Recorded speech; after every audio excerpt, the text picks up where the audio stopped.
every year in the college football playoff, there's one semifinal matchup that feels bigger than the bracket, bigger than the seed lines, bigger than the script.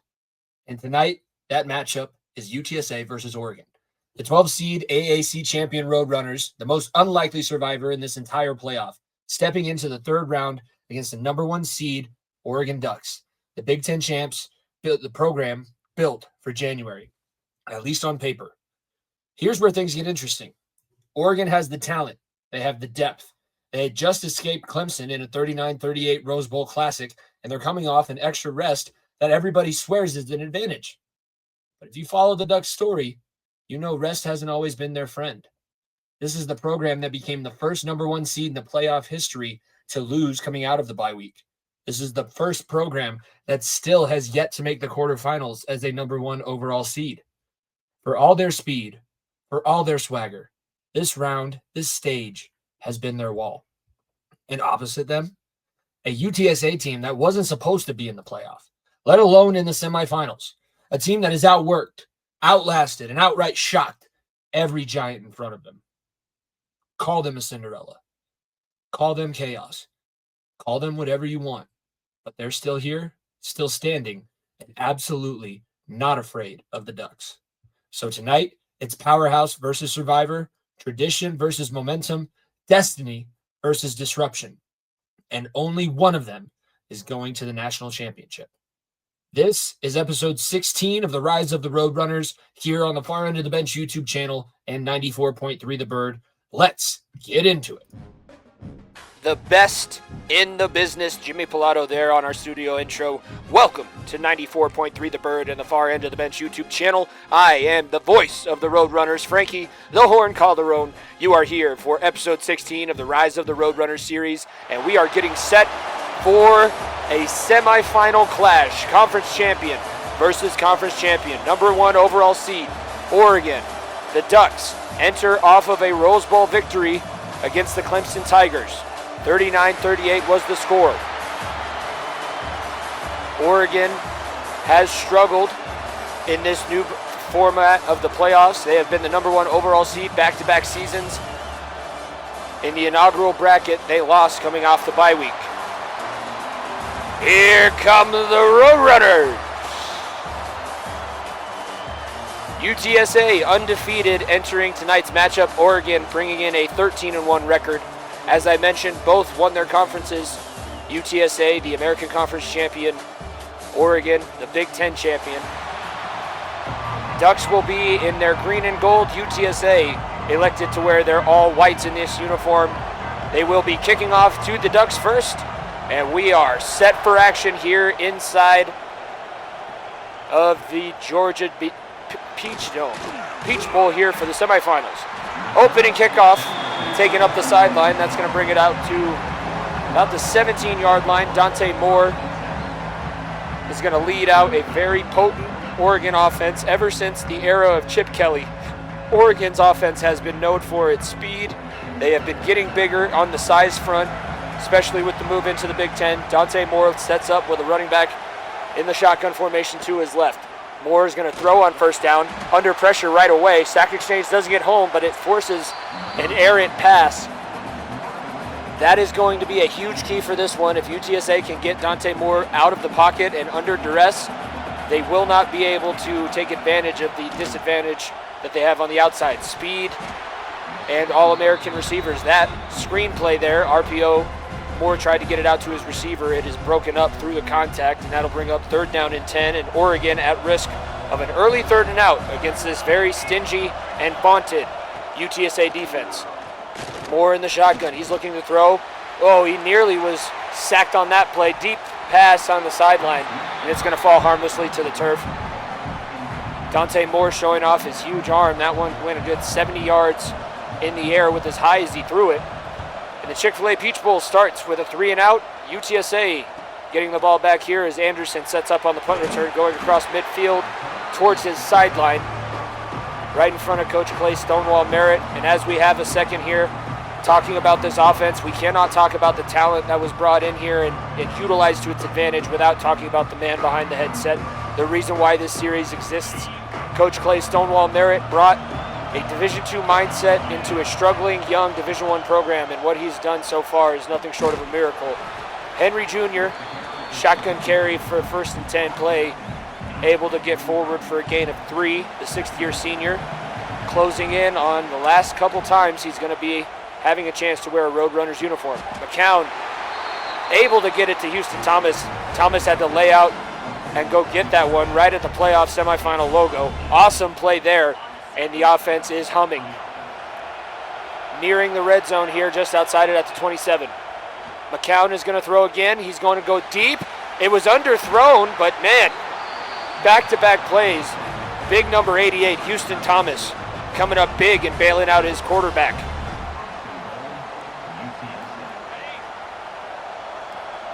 McCown is coming off a very efficient performance, but it seems like the pressure might be affecting him a little bit here. That pass intended for Amador, and it's going to bounce off the side of a defender's helmet. He was also actually pressured that time, so he didn't quite have a good enough look to get that one there. 2nd and goal. Here comes the pass play. This one going to Amador, and he completes it, but that is only good for a gain of 4. So now they cut their distance in half. It is 3rd down and goal. Oregon's defense starting to bow up and play with a lot of pride at this goal line. Houston Thomas going in motion. Screenplay set up for Devin McEwen. And he's going to make the catch and fall forward to get back to the line of scrimmage. Offense is staying on the field. The crowd is starting to get into this one. Huge pivotal moment early in this first quarter. McCown throws, open, touchdown, Roadrunners!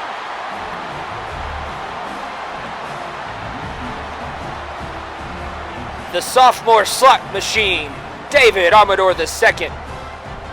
The first ever semifinal touchdown in UTSA program history. He's able to sneak his way across the goal line. Lost his defender on the crossing routes. What a play call. What a gutsy move there by Coach Clay Stonewall Merritt, deciding to put it in his offense's hands. They get a 7-point lead as a result. The other semifinal game taking place at the moment, Duke, the 3 seed, going up against Penn State, the number 2 seed. That one just kicked off underway in the first quarter. Is now we have our kickoff return here back in the Peach Bowl. Going out for a gain of 14.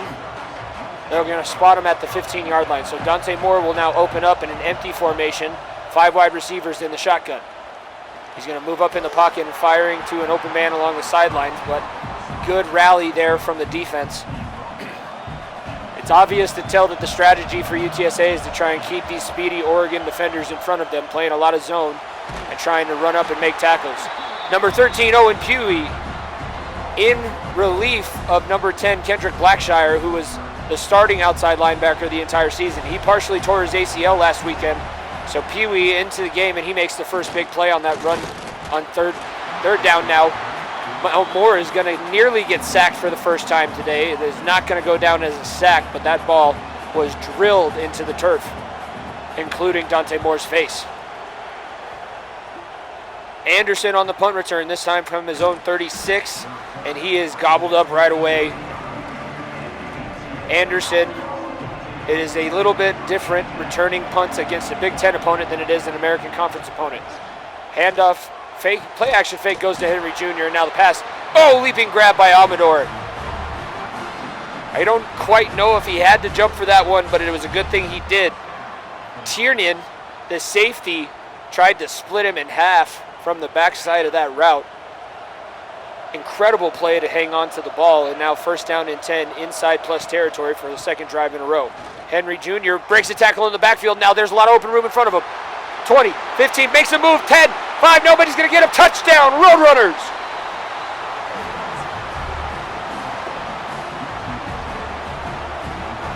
You are seeing a man play with a mission and a statement that is now something these Roadrunners are trying to work and make a reality. Chambers, good on the extra point. When Robert Henry was recruited here to San Antonio, it was Coach Traylor that initially got him here. He was in the program for a long time. This is his 6th year in college football, and he is now finally getting an opportunity behind a squad giving him a chance in this semifinal, biggest stage that any of these young men for the UTSA Roadrunners have played on in their college football lot. Moore in the shotgun with the tight ends lined up to his right in a wing formation. Curl pattern. Ooh, it's caught. Broken tackle, and there's a lot of space. That is how quick it can change. That was a risky move playing man coverage there, and when the cornerback missed the tackle, receiver scampered for a quick 25-yard gain.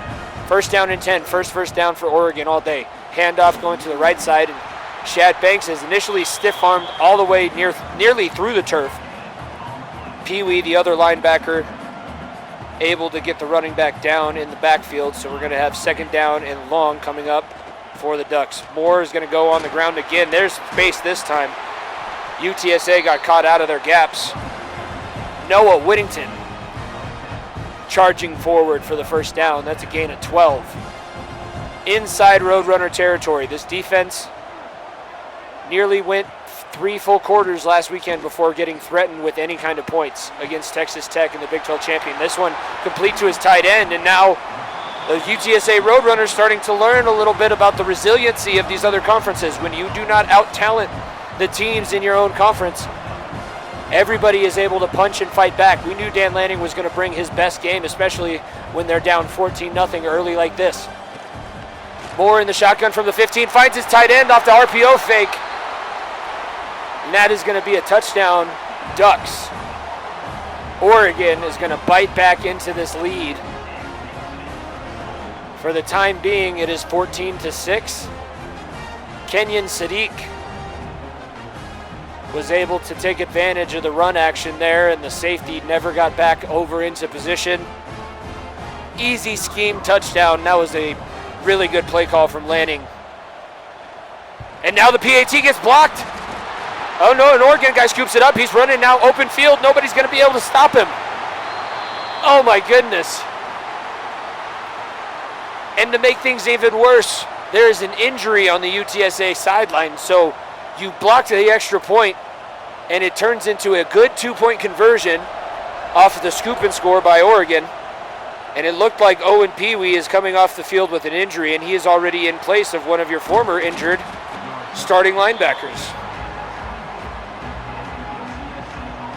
Even a team as dominant as UTSA is going to not be totally adversity-free. Let's see how this offense responds after the tough couple of plays. McCown keeps it on the read option, and he barrels forward, just puts his shoulder down and trying to get as much as he can.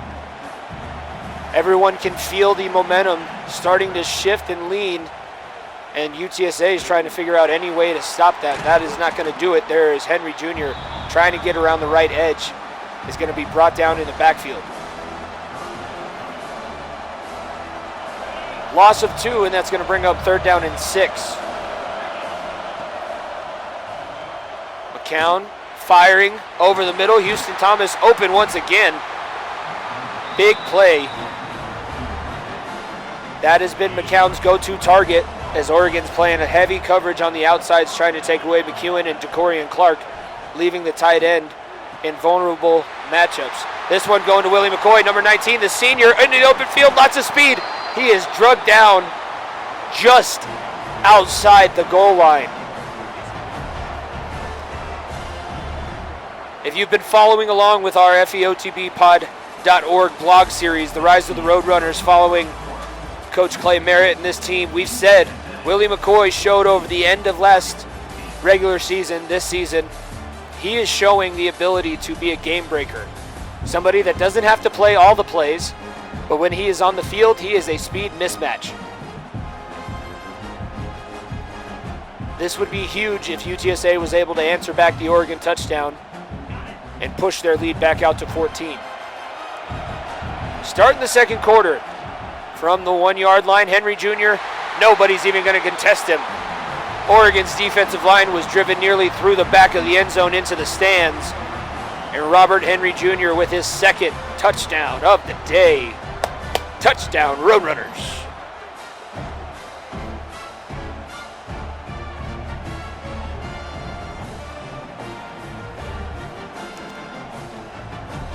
As Chambers is going to get set for the extra point. When the defense comes back out on the field, it will be without the services of Owen Pee-wee.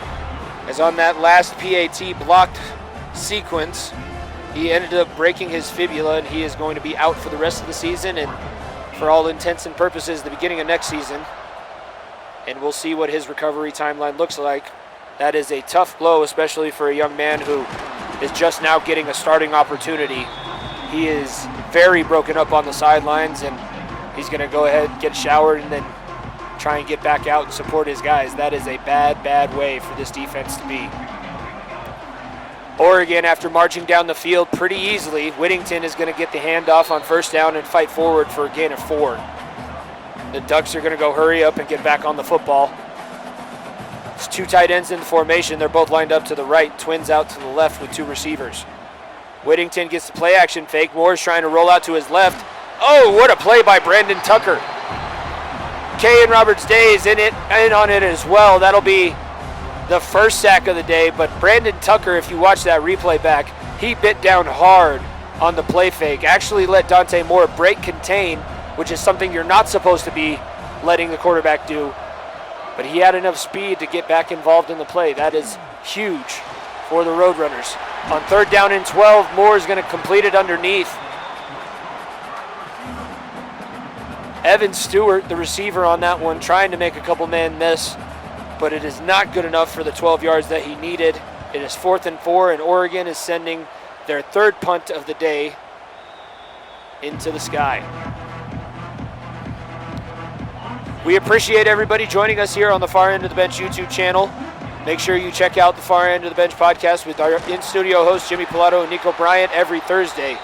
Henry Jr. is going to get the first down carry, and it is going to also bring up an injury. All-conference center, number 57, Ben Rios, is going to be escorted off the field. After just having battled back from his most recent injury, he is going to be heading back to the medical tent. On 2nd down and 8, McCown with the play action, going to his tight end. Houston Thomas left wide open again. Thomas running a little bit gingerly because he's taking a few big shots.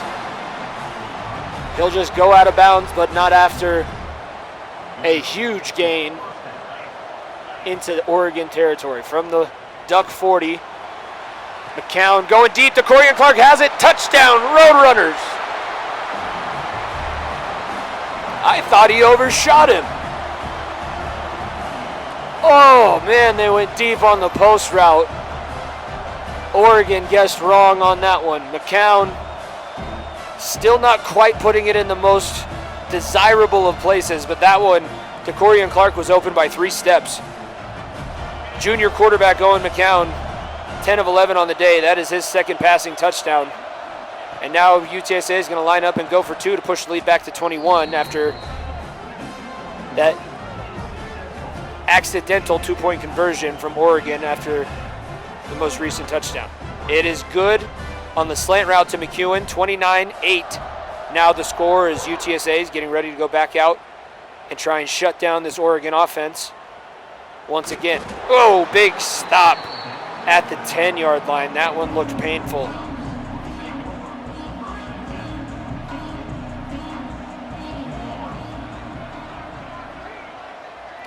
From the 12, 1st down and 10, Whittington's going to get the handoff. He has a hole up the middle, busted right through the A-gap, and Noah Whittington will get forward for a gain of 9. That is a big play here for the Ducks on 1st down. Whittington gets the handoff again, and he's going to be stuffed at the line of scrimmage. Had a couple Roadrunners in his face right as he got the handoff. Oregon trying to run these read option plays, but the defensive end's doing a really good job of slow playing and making the read a lot more difficult on the junior quarterback. Read option goes again, and he tried to keep it, but Brandon Tucker, 2 series in a row, he is going to make the biggest play of the downs. 3rd down, stop in the backfield to Dante Moore. On 4th and 6, Mekhi Anderson back on his punt return grind. The hardest working punt returner in the country will bring it out to the Oregon 46-yard line. Lots of receivers in the formation. McCown firing, goes to his tight end Thomas again. That is 5 catches on the day so far in the first half for Houston Thomas. Still nursing a couple of injuries, but he's fighting through it like a warrior. And if this does end up successful, he is going to be a big reason why, at least up until this point. DeCorian Clark gets the screen pass here. RPO back at you, Oregon. It seems as though everybody is now woken up and trying to really put things together. I believe Oregon was taking UTSA seriously before this, because it's hard to take a 15-0 team not seriously. Robert Henry Jr. into the end zone. Touchdown, Roadrunners.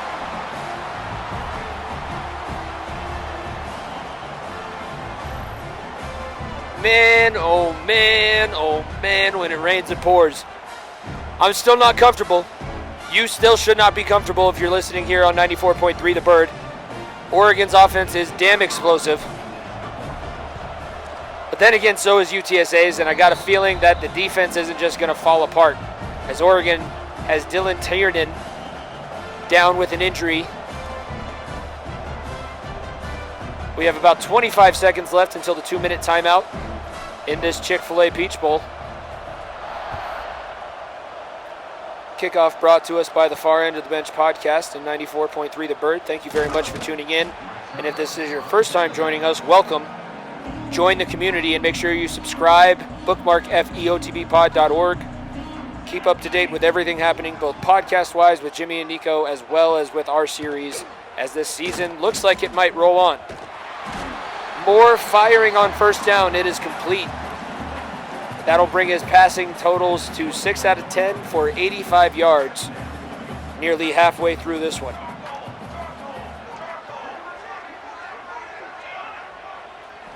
Whittington goes in motion. He's going to stay there in a blocking situation. I didn't like the scheme of that one. You sent your running back away from where you saw pressure coming from, and then he just decided to sit out there and block. It makes sense if he's going out in a route. Get him outside of the edge. That's your hot route. But I'm not quite sure what they were going for on that last one. 3rd down and 12 after the loss on 2nd. Tucker's going to beat his man again and get home for his 3rd sack of the day. That's 3 series in a row. I think we might have a new commissioner of the Southwest Sack Exchange. 4th and 17. Oregon's going to give the ball back. UTSA was able to put up 40 on Texas Tech, the Big 12 champion last week. They're trying to put up 40 on Oregon, the Big 10 champions this week. Anderson does a good job of setting up the offense with not very far to go at all. And we know they can work quickly if they need to. 36-8 is our score as UTSA starts off on the read option play. McCown, good read, and then a nice cut into the open field. Smart move by the junior quarterback, team captain, keeping it himself, knowing that when he got brought down, the clock was going to continue to run, and they don't really want to go back out on defense for too much longer if they don't have to. He dumps it off to Henry Jr. now out of the backfield, and that one good for a gain of 5 yards. Down to the 12. 48 seconds and counting. RPO pass goes to Houston Thomas, and he gets 5 on the carry. 1st and 10 inside the 5-yard line now. 1st and goal. Henry gets the handoff. He's going to get stuffed at the line of scrimmage. Just about under half a minute as we see 3 receivers in the formation. McCown now is going to throw, goes to his left side, and Amador had it in his hands, but it was knocked out at the last second. He had the layout for that one, but that was not a bad ball placement. That was just trying to beat his defender. Not able to hold on to it, but they do hold on to this one. Who else but number 14, Devin McEwen? One of the most consistent and professional receivers in the entire country. Number 14 does not chase stats. Number 14 chases helping his team, and that normally comes in the version of stats, to be honest with you. It's not what he's going for, but it happens a lot for him. He had about a 6-game streak of scoring at least 1 touchdown. He's gone over 150 yards multiple times this season. Him and McCown have built a great relationship, and that is why we see this team having the success that they do. As a reminder, we're going to turn it over to the highlights during the halftime show. Give you a little bit of a break listening-wise. We will be back for the start of the second half. Oregon will be receiving, down 43-8 in what is their last chance this season of trying to qualify for the national championship against the winner of Duke or Penn State. As we head into halftime, update for the score of the Duke-Penn State semifinal matchup. Duke is leading 23-0 in the second quarter, just about at halftime of that game as well. So if you're tuning in for that one, we will be just back after these highlights.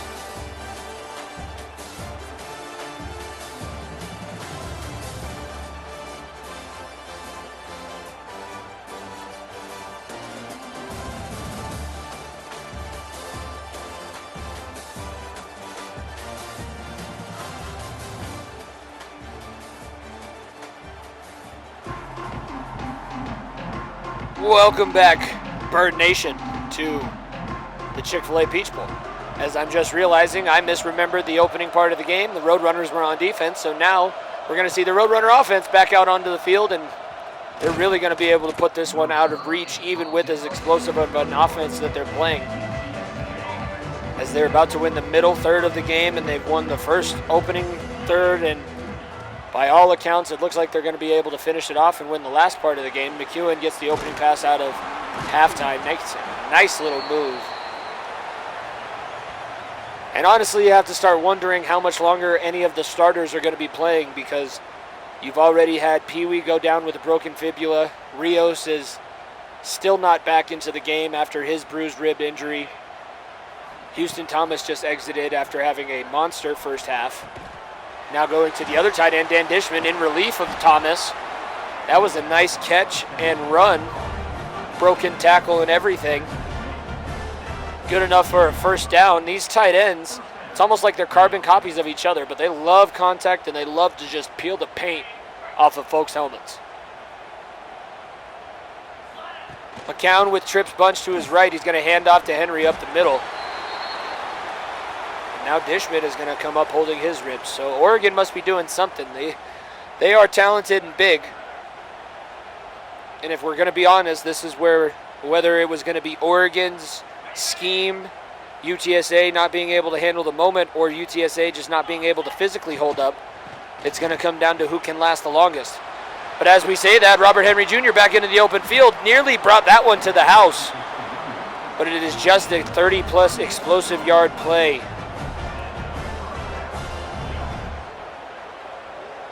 Conventional wisdom says if you score here, you try and let your defense close them out for one more series, and then you're going to pull everybody out and make sure everybody has everything ready to go. As many people as we have available for next weekend, they are going to be needed. Update on the score of the other semifinal game, 21-7. Duke out in front. Still looking to go to halftime of that matchup. That pass, good for a Roadrunner touchdown. Owen McCown, Robert Henry Jr. finishing his 4-touchdown day. I believe that's 4 touchdowns for each of them. And that is more than likely going to be the last time we see the starting offense in this one.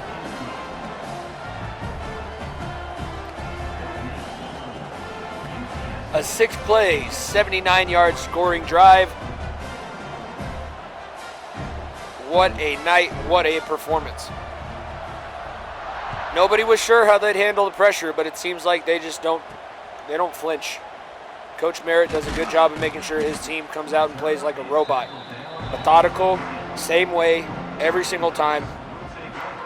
People who think it takes a flashy hire or a lot of NIL money or boosters to make your team good, you just got to make sure they play for the right reasons. Oh, looked like we had a hold on the left tackle there, but they don't call it. Moore and the Oregon offense still trying to get some sort of rhythm going. 3-yard pass play. That's going to bring up 2nd down and 7.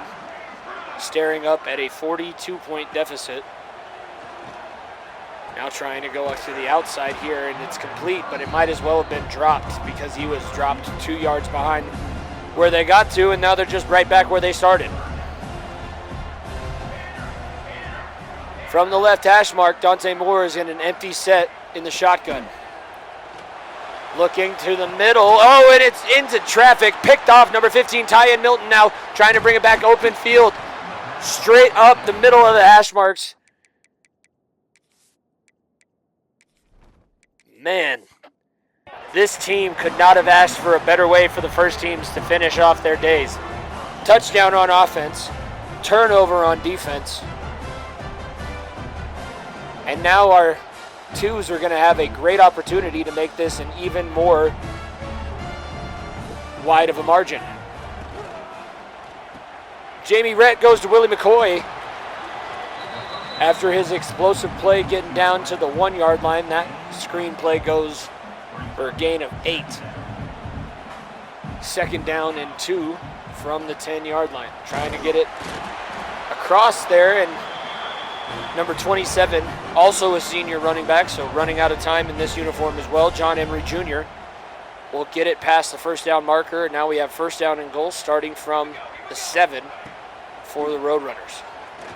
Rhett firing to the end zone, that one over the head of his intended target.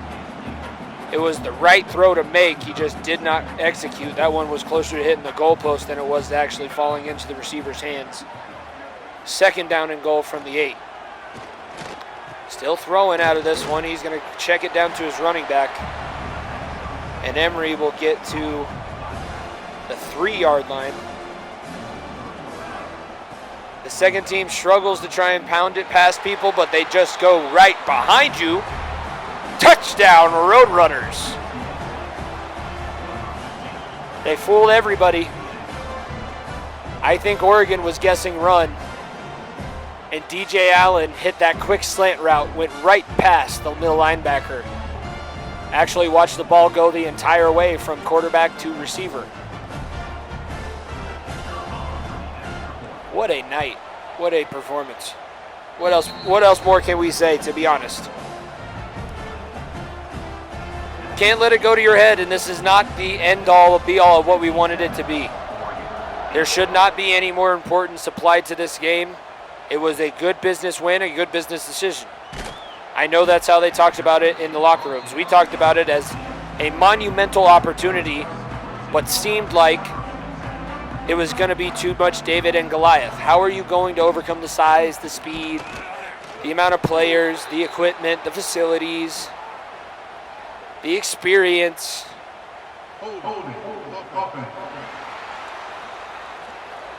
Just going to let that one sit out there. Because if you're so experienced, how are you getting holding penalties down by this much? You should be trying to execute perfectly, even though this is not going to be the outcome that you're looking for. It seems more so like they're just going through the motions. They are a defeated ball club.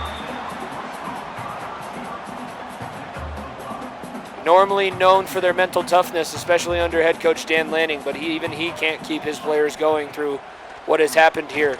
They were supposed to win. Everybody picked them.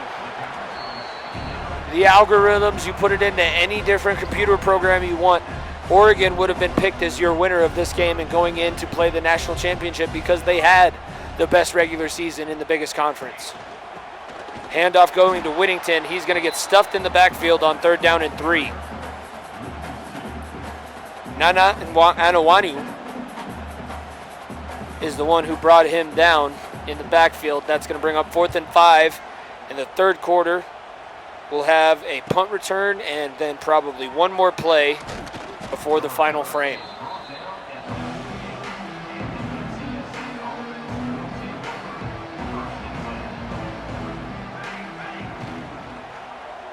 Jamie Rhett on the read option. Tried to keep it, but it wasn't the right decision. Oregon able to play the edge, and that will be the last play of the third quarter. Offense moved backward there a couple yards. 57-8 is the score. Oregon with a net total of 99 yards on the day. An offense that was averaging 350 plus has been absolutely stonewalled. No pun intended. Atmosphere still alive here as UTSA counting down 5 more minutes until they move on to the first ever national championship in program history. Handoff there on 2nd and long, not really much to speak for, and now it's 3rd down and 13. Rhett trying to hit his tight end. That looked like Overmeyer into the game, but it hit the back of his helmet. Overmeyer was late getting off the line of scrimmage, so he wasn't quite ready for that one. It's a 3 and out, the first 3 and out, the first time that we're seeing Chambers on in his normal duty of punting.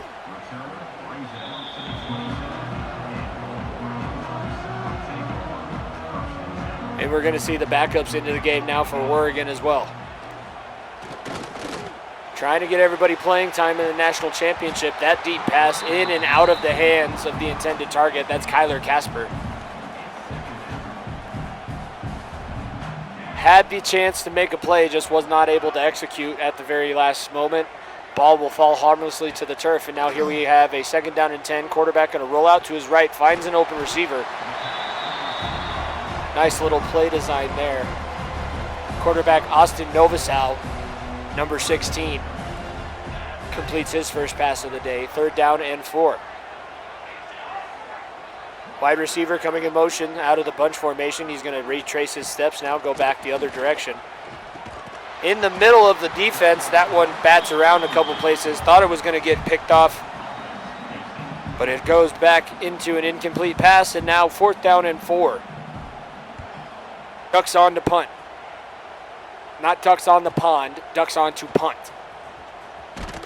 Punt return here goes for a gain of a handful. Not really much to show for it. This offense went 3 and out on their last series. Let's see what the twos have in store for us this time, as now Emery gets the handoff on 1st down, runs into his own lineman, trying to find open space, but there wasn't much. No gain, and now it's going to be 2nd down and 10. 2 times in a row, this UTSA backup offense has not been able to go anywhere on 1st down. Willie McCoy on the pop pass. He gets the edge now, makes a man miss, and then just lowers his shoulder, getting what he can. Nice play there by Willie McCoy. Trying to show the young and inexperienced members of this backup offense what needs to be done in certain situations. Just put your head down and run. And now Emery into the open field. John Emery Jr. Oh, I thought he was going to bring that one to the house. That one was set up by a perfect seal block on the edge. Overmeyer had that one reached all the way through the outside gap, and it just allowed Emery Jr. to head straight for the sidelines.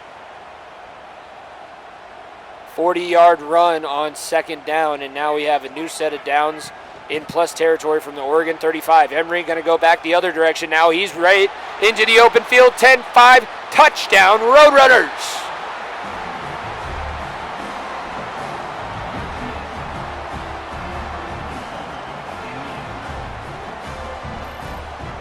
It is a long trip back to Oregon, especially if you're going to go back sad. And that is exactly what the Ducks are about to do. UTSA handled business, made the short journey over from San Antonio. The Alamo City should be proud of this team and proud of this community. This team should be proud that their community is standing behind them. Lots of people made the journey out here. There's just as much orange and blue as there is green and gold. Because this team is legit, this team is for real. You can keep calling them a Cinderella, but it's just going to keep sneaking up on you then.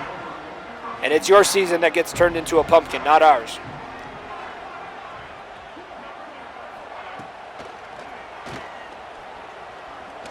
Novosel to throw, and he's going to now pull it down and run straight up the middle. Slides down before he gets the 1st down yardage. So call it a gain of 9. 2nd and short. Handoff going up the middle. Ooh, big broken tackle there. Jay Harris just ran straight through the safety's face on the initial contact. He'll fall forward for good enough for a 1st down. Novosel going to throw. He's going to be swarmed under and sacked. Kayan Roberts-Day and Brandon Tucker collab for their 2nd single that they released tonight. We are seeing a lot of the backups, but when they go into the nickel package, we still see a lot of the normal faces that we're used to seeing. That's why Tucker's still out there. Brandon Tucker, a pass rushing specialist. Going deep does Novosel, and it's right into the defender's hands. I don't know what he was aiming for. That one was definitely a misfire. Now there's a lot of open field in front of him. Makes a juke move at the 20, breaks the tackle at the 15. Oh my goodness. Ooh. Number 32, Jacob. Nearly brought that one back to the house. What a sequence that would have been for these young members of this team. Brandon Jacobs, number 32. Enjoy your moment, son. Biggest stage that you've ever had the chance to play on, and you don't even have to really work that hard for an interception, and then you put on a show, breaking a few tackles on the return. Overmeyer goes in motion, and now Emery gets the handoff again after scoring on the previous drive. We're now lower than 50 seconds left in this one, so this will be the final series of the contest, unless Oregon is able to... Spoke too soon. J.B. Rhett on the option keeper. Brings it home. Touchdown, Roadrunners.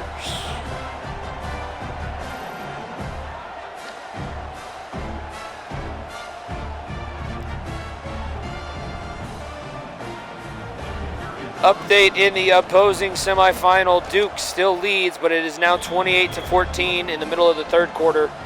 We are going to have to wait well after this broadcast is over to see who is going to be meeting UTSA in the national championship, but whoever does is going to have a lot of studying to do, because whatever UTSA brings to the table on a weekly basis, it can win in the SEC country. They did it in Texas A&M and Alabama. They can win in Big 12 country because you killed the conference champion last weekend in the quarterfinals. It works in the Big 10 because you're putting an absolute beat down on the best team in the Big 10 conference. Fumble on the play, sack and fumble. Nana Aniwanu. And UTSA is going to get even more jiggy with it. I don't think that's what Oregon had in mind. I think they probably should have just came out and handed the ball off. Novosel sacked in the pocket, drops the football. This PAT is blocked, so it won't be a 70-point victory. It's going to stay at a 69-point victory. Good, because Coach Merritt definitely needed to figure out a way to motivate his team, as it looks like Duke, now in the final moments of their game, that one got very quick towards the end. Duke wins 28-23, so the Blue Devils are going to be taking on the UT San Antonio Roadrunners. Pass falls incomplete. The semifinals are over. No more talk, no more questions. Just business and results. Coach Clay Stonewall Merritt, in his first attempt in the semifinals, will be bringing home the Chick-fil-A Peach Bowl and the right to play for the national championship of all of Division I college football. We are so excited. Please make sure that you're subscribed to this channel. Go check out the Far End of the Bench podcast with Jimmy Pilato and Nico Bryant. We are going to send it back to Jimmy now in the studio. We appreciate every single one of you who tuned in and joined us for this inaugural semifinal broadcast. For myself, Frankie the Horn Calderon, this has been the Rise of the Roadrunners. I will see you next week.